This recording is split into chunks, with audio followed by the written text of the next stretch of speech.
അതുപോലെ എല്ലാ ദിവസവും നമ്മൾ നോട്ട്സും കാര്യങ്ങളും കളിക്കാനുണ്ട്. ഫസ്റ്റിന് ഡെസേർട്ടും കാര്യങ്ങളൊക്കെ നമ്മൾ എടുത്തിട്ടുള്ളത് ഒന്നും നോക്കില്ല. ഇടയിൽ കൂടി കളിയും കാര്യങ്ങളൊക്കെ ഒന്ന് ചോദിച്ചിട്ടുണ്ട്. അങ്ങനെ ഫസ്റ്റത്തെ റൗണ്ടും കാര്യങ്ങളൊക്കെ നമ്മളങ്ങ് എടുത്തിട്ടുണ്ട്. പിന്നെ രണ്ടാമത്തെ റൗണ്ട് ഡെസേർട്ടിനെയാണ്. അപ്പോൾ നെറ്റ് പിടിച്ച് ഇങ്ങനെ ചാടി അടിച്ചൊന്നും ഹെഡ് വരുമ്പോൾ ലാസ്റ്റ് ഹെഡും കാര്യങ്ങളൊക്കെ കൊണ്ടിട്ടുണ്ട്. അങ്ങനെ 2 റൗണ്ടും കാര്യങ്ങളൊക്കെ നമ്മൾ എടുത്തിട്ടുണ്ട്. പിന്നെ നമ്മൾ എടുക്കലായിരുന്നു നമ്മൾ AWയും കാര്യങ്ങളും എടുത്ത് നമ്മൾ റൗണ്ട് പോയി എന്നിട്ട് വേണം കാണി. അപ്പോൾ മുന്നേ വെച്ചിരിക്കുന്നത് തലക്ക് തന്നെ വെച്ച് ഞാൻ കൊടുത്തിട്ടുണ്ടായിരുന്നു. 3 റൗണ്ടും കാര്യങ്ങളൊക്കെ നമ്മൾ എടുത്തിട്ടുണ്ട്. 3 കാര്യങ്ങളൊക്കെ ഇപ്പം നിൽക്കുന്നത്.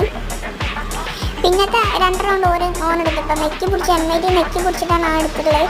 പിന്നെ നമ്മൾ M80 തല അങ്ങോട്ട് പൊട്ടിച്ച് കൊടുത്തിട്ടുണ്ട്. അങ്ങനെ 4 റൗണ്ടും കാര്യങ്ങളൊക്കെ നമ്മൾ എടുത്തിട്ടുണ്ട്. 2 റൗണ്ടും കാര്യങ്ങളൊക്കെ കൊടുത്തിട്ടുണ്ട്. പിന്നെ 3 റൗണ്ട് ഓടിച്ചിട്ടോ 3 റൗണ്ട് ഓടിച്ച് 4 റൗണ്ട് ഞാൻ കൊടുത്ത് അങ്ങനെ 5 റൗണ്ട് ആയിട്ടുണ്ട്. എന്താണെന്ന് വെച്ചാൽ തല അങ്ങനെ എടുത്തിട്ടുണ്ട്. ഇഷ്ടപ്പെട്ട ലൈക്ക് ചെയ്യുക, ഷെയർ ചെയ്യുക, സബ്സ്ക്രൈബ് ചെയ്യുക.